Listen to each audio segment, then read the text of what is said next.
এবার কোচবিহারের খবরে যাব। কোচবিহারের একটা গোটা গ্রামকে বাংলাদেশি আখ্যা দিয়ে দিলেন নিশীথ প্রামাণিক, প্রাক্তন সাংসদ, বিজেপির নেতা প্রাক্তন সাংসদ নিশীথ প্রামাণিক। সংখ্যালঘু অধ্যুষিত গ্রাম, সেটাকে একেবারে বাংলাদেশি আখ্যা দিলেন না, তার প্রতিবাদ দেখালেন সেই গ্রামের বাসিন্দারা। সরাসরি নিশীথ প্রামাণিক কি বলেছিলেন দেখুন।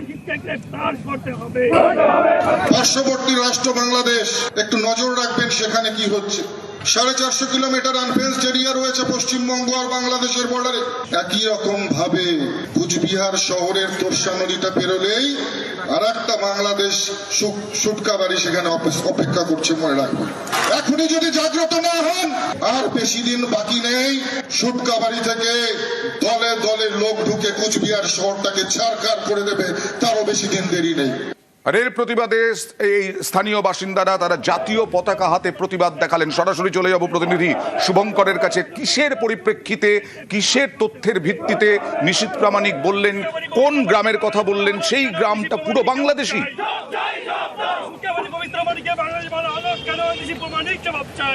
হ্যাঁ অয়ন্দা, তোমাকে জানিয়ে রাখি, এই গতকাল কোচবিহার শহরে বিজেপির একটি সভা ছিল। সেই সভাতেই বক্তব্য রাখতে উঠে প্রাক্তন মন্ত্রী, বিজেপি নেতা নিশীথ প্রামাণিক, তিনি কোচবিহার 1 ব্লকের শুক্রাবাড়ি গ্রাম পঞ্চায়েত, এই গ্রাম পঞ্চায়েতে সংখ্যালঘু অধ্যুষিত এবং বরাবরই এই গ্রাম পঞ্চায়েতে দেখা যায় যে তৃণমূলের একটা ফল ভালো হয় এবং দীর্ঘদিন ধরেই এই গ্রাম পঞ্চায়েত তৃণমূলের দখলে রয়েছে। গতকাল সেখানে সেই সভায় বক্তব্য রাখতে গিয়েই তিনি বাংলাদেশের প্রসঙ্গ টেনে আনেন এবং বলেন যে কোচবিহারের তোরসা নদী পার হলেই যে সুটকাবাড়ি গ্রাম পঞ্চায়েত, সেই সুটকাবাড়ি গ্রাম পঞ্চায়েত যেন একটা বাংলাদেশে পরিণত হয়েছে। এই যে নিশীথ প্রামাণিকের এই একটা বক্তব্য, সেই বক্তব্য ঘিরে কিন্তু সুটকাবাড়ি বাসিন্দাদের মধ্যে একটা ক্ষোভ ছড়িয়ে পড়ে। এরপরই হিন্দু মুসলিম সকলে মিলে আজ সুটকাবাড়ি গ্রাম পঞ্চায়েতে জাতীয় পতাকা নিয়ে রাজ্য সড়ক অবরোধ করে বিক্ষোভ দেখায় এবং তাদের যেটা বক্তব্য বলেছিলেন আরো একবার দেখাবো, তারপরে সুটকাবাড়ির মানুষ কি বলছেন দেখাবো, আর নিশীথকে পাল্টা আক্রমণ উদয়ন গুহর। পার্শ্ববর্তী রাষ্ট্র বাংলাদেশ, একটু নজর রাখবেন সেখানে কি হচ্ছে। 450 কিলোমিটার আনফেন্সড এরিয়া রয়েছে পশ্চিমবঙ্গ আর বাংলাদেশের বর্ডারে। একই রকম ভাবে কুচবিহার শহরের তোরসা নদীটা পেরোলেই আর একটা বাংলাদেশ সুটকাবাড়ি সেখানে অপেক্ষা করছে, মনে রাখবেন। এখনই যদি জাগ্রত না হন, আর বেশি দিন বাকি নেই। সুটকাবাড়ি থেকে দলে দলে লোক ঢুকে কুচবিহার শহরটাকে ছারখার করে দেবে, তারও বেশি দিন দেরি নেই। উনি চাইছেন এই ভোটের আগে আগে যাতে একটা দাঙ্গা সৃষ্টি হোক। আমরা একসাথেই সুটকাবাড়িতে যুগ যুগ ধরে বেঁচে আসছি, আর ওনাকে আমরা বলেই দিচ্ছি, হুঁশিয়ারি দিচ্ছি, প্রশাসনের নজরদারিতে আমরা বলতেছি ওনাকে গ্রেপ্তার করা হোক।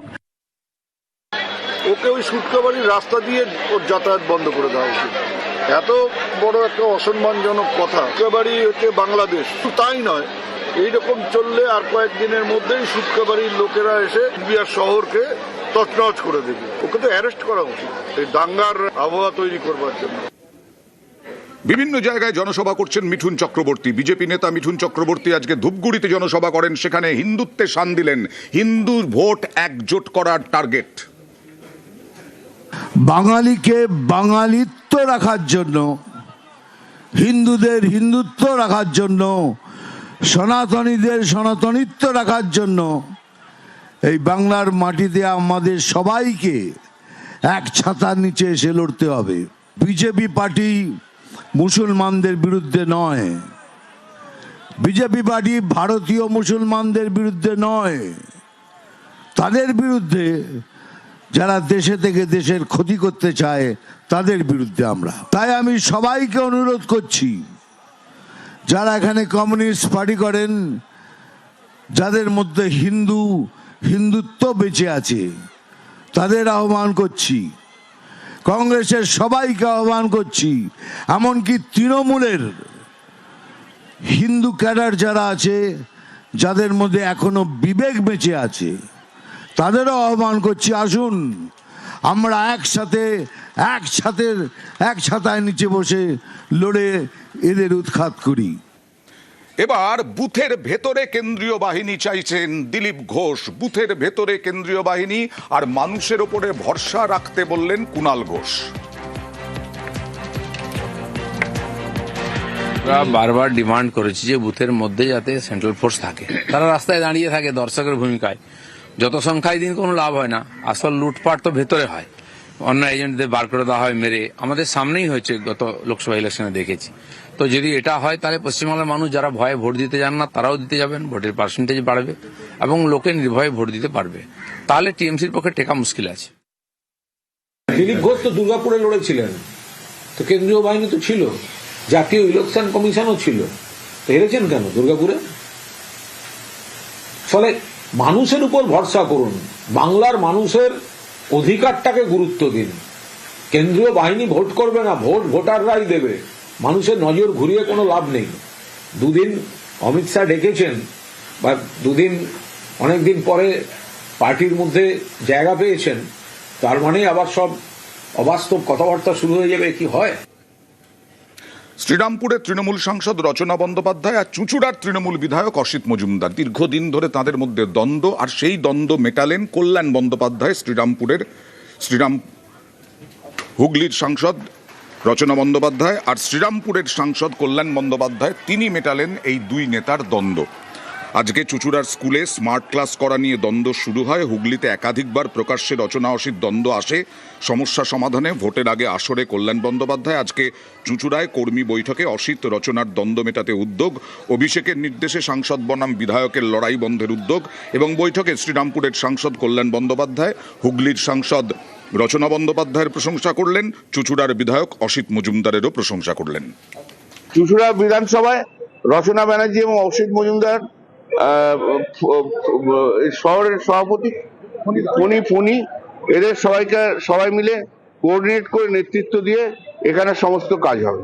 নিশ্চয়ই মিটলো, কেন মিটবে না? দল তো আগে, তারপর তো অন্য কিছু। দল থাকলে সব থাকবে, নাহলে কিছু থাকবে না। দ্বন্দ্ব করলে যারা করবে তারা দলে থাকবে না। আমরা যদি একসাথে দল না চালাতে পারি তাহলে কিন্তু মুশকিল হবে।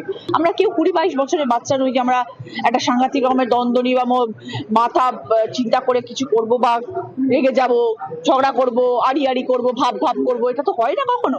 আমাদেরকে দলকে ভালোবেসে কাজ করতে হবে, আমাদের দলের জন্য কাজ করতে হবে। তাই আগামী 4 মাস আমাদের ভীষণ গুরুত্বপূর্ণ। মে মাস অব্দি এখন আমরা একত্রিত হয়ে কাজ করব।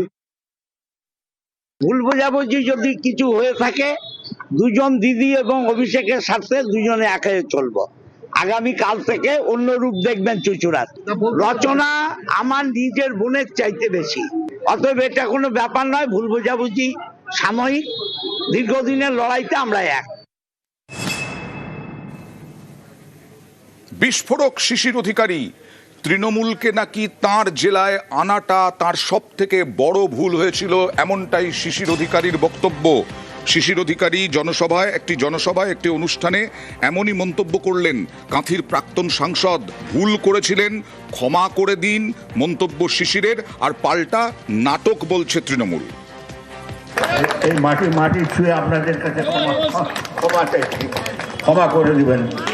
একটা ভুল পথে চলে গেল এবং সেই ভুল পথে আপনাদেরকে সঙ্গে নিয়ে গেলাম, আপনাদের আমরা করতে পারলাম না, চোখ থেকে ঠস করে জল পড়ে যায়। আমি ভুল করেছিলাম, আপনাদেরকে সেই পথে চালিত করেছিলাম, আপনারা ক্ষমা করবেন। ক্ষমা করে 26 সালে একবারে পরিষ্কারভাবে ভারতীয় জনতা পার্টিকে নিয়ে আসুন মোদীজির নেতৃত্বে।